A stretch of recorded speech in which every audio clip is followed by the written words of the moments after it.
Saat ini, sahabat pernah mendengar istilah politik divided, business united. Politik itu membelah, kalau bisnis menyatukan. Karena itu kita harus memahami politik agar selalu waspada tidak terbawa arus politik. Politik dengan memanfaatkan kekuatan geografi suatu negara namanya geopolitik. Baik membangun kekuatan politik dalam negeri maupun luar negerinya. Dengan melihat kekuatan tersebut, barulah negara tersebut kalau pemimpinnya visioner, berani, dan jago strategi bisa membuat negaranya berdaulat, kuat, disegani lawan, dicintai kawan. Venesia membuktikan posisi strategisnya untuk menjadikan negara kuat di abad pertengahan di Eropa dulu. Lalu itu hanya sebagai misal. Lalu negara yang pintar mengendalikan kekuatan laut dan darat wilayahnya, seperti halnya Turki dari zaman Ottoman hingga Erdogan saat ini, pintar memainkan kekuatan negaranya, karena itu Turki menjadi negara besar. Singapura juga jago banget memanfaatkan kekuatan geografinya. Juga Israel di tengah musuhnya dunia Arab. Dia memainkan kekuatan Eropa dan Amerika sebagai penyeimbang lawannya negara-negara Arab tersebut.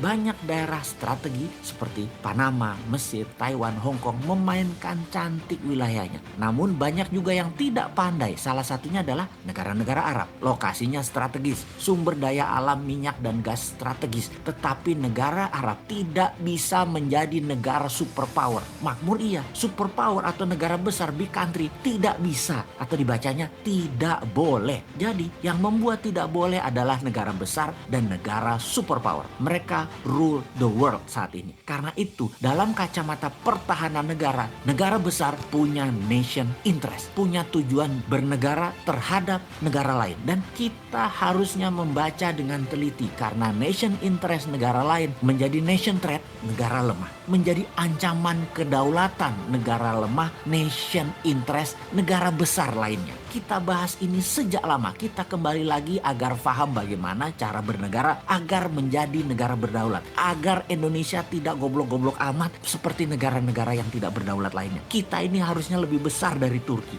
lebih besar dari Singapura, lebih besar dari negara-negara Eropa. Harusnya. Pertama, apa yang harus kita pelajari? Pertama, kita pelajari nation interest setiap negara yang berhubungan dengan Indonesia. Paling besar itu siapa? Maka kalau kita ambil top 3, mereka adalah negara Singapura, Tiongkok, dan Amerika. Tiongkok punya banyak agenda. Satu, karena penduduknya besar. 1,5 miliar manusia yang harus dikasih makan, dikasih sarana kesehatan, dikasih sarana lainnya. Kedua, Amerika yang lapar dengan kekayaan atau pemuja materialisme dan kekuasaan. Terakhir, Singapura yang sesungguhnya tidak ingin mencaplok, tapi ingin hidup damai makmur dengan menggunakan strategi semua teman. Namun tersering mengambil keuntungan terbanyak ya Singapura itu. Buktinya harta terbanyak di ASEAN ada di Singapura. Orang Indonesia juga kalau kaya juga taruh uangnya di Singapura. Kembali ke asalnya. Nation interest Tiongkok nih ya, agar banyak negara suka dengan Tiongkok adalah pertama dengan banyaknya giving, banyak memberi. Kemudian negara yang ditarget dikampanyekan bagusnya Tiongkok, dipropaganda, dan media setempat di negara tersebut dibayar kalau perlu, lengkap dengan buzzer-buzzernya. Bisa ribuan orang berada di sebuah negara hanya membuzzer kecanggihan Tiongkok lewat konten sosmed seperti IG, WA, lewat TikTok, dan banyak lagi. Setiap hari diproduksi video dan berita, dipotong-potong yang indah-indah dan disebar agar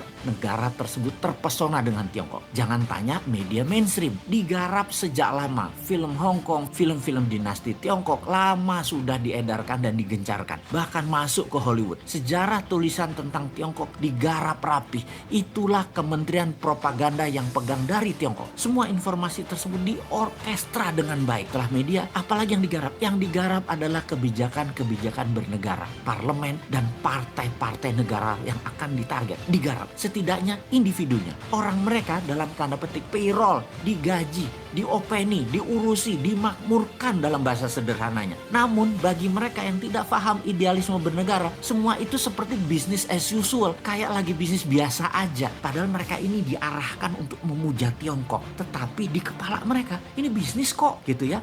Karena pendekatan yang dipakai dalam menjalankan strategi Tiongkok adalah menggunakan economic approach. Karena Karena itu pejabat nggak kerasa, rakyat banyak yang nggak kerasa dikuras. Padahal hartanya dalam jangka panjang akan musnah itu aset bernegara di Indonesia. Sungguh Tiongkok itu butuh sumber daya alam suatu negara. Dia akan sikat dengan berbagai cara. Dan terakhir biasanya adalah dengan membangun aliansi kepada banyak pemimpin daerah dan pemimpin pusat di mana mereka ikut bermain. Modali mereka, kalau perlu menangkan mereka agar dapat jabatan tersebut. Semua terorkestra rapih, perlahan, jangka panjang sehingga tidak terasa. Jangankan tidak paham, yang paham pun bisa terlena karena halusnya propaganda dan cara mereka bermain. Tahu-tahu aset negara habis saja. Setelah itu kita dilepeh deh. Ibarat lonte sudah habis dipakai ya ditinggal.